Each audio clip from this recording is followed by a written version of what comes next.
আসুসের উত্তর সঙ্গে আজকে মনে করি আমি এখানে এসে একটা মহৎ কাজ করেছি। আমি জানি না পদক জানি, কিন্তু আমি ভাবছিলাম অনেকদিন আগে থেকে উদ্যোক্তারা আমন্ত্রণ পত্র দিয়েছেন, কয়েক জায়গায় দেখা হয়েছে, সবাই আমাকে বলতে আমি এসেছি। আমি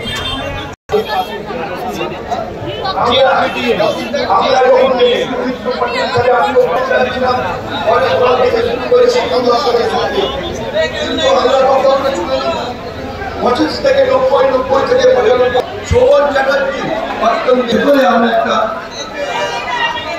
কংগ্রেস কিছু করছে না।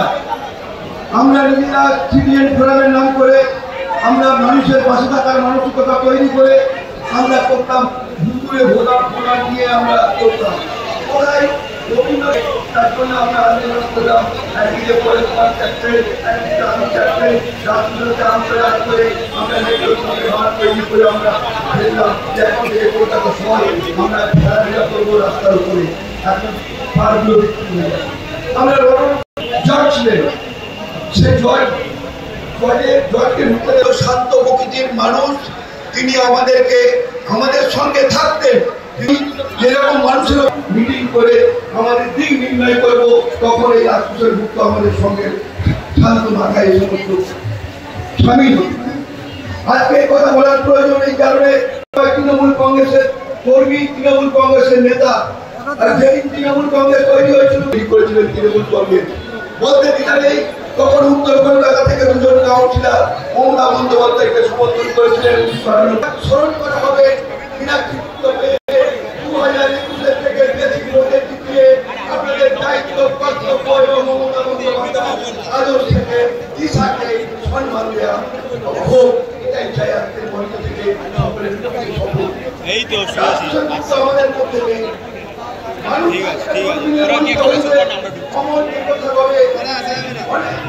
আমাদের সাংসদরা ছিলেন, আমাদের অনেক নেতা, আমাদের সহকর্মী বন্ধু এখানে এসেছেন, অনেক সমাজসেবী প্রতিষ্ঠানের কর্ণধাররা এখানে উপস্থিত আছেন, অনেকে আছে, অনেকে আসবেন। তাই আমি শুধু একটা কথা বলেছি, যে কথা বলছিলাম জলমিলে নদীতে হইতে অমরকে কথা হবে বলবো, কিন্তু তার যে কর্ম, সেই কর্মীরা আপনারা সমর্থন করতেন না। বলুন, সমর্থন করতেন, সেদিনই সমর্থন করতেন। কর্মক্ষেত্রে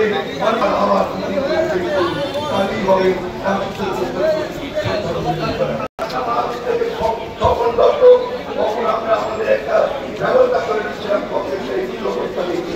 তার পরবর্তী ক্ষেত্রে আমাদের সঙ্গে ছিলেন আমাদের মমতা বন্দ্যোপাধ্যায়, যারা তৃণমূল কংগ্রেসের পরিবারের লোক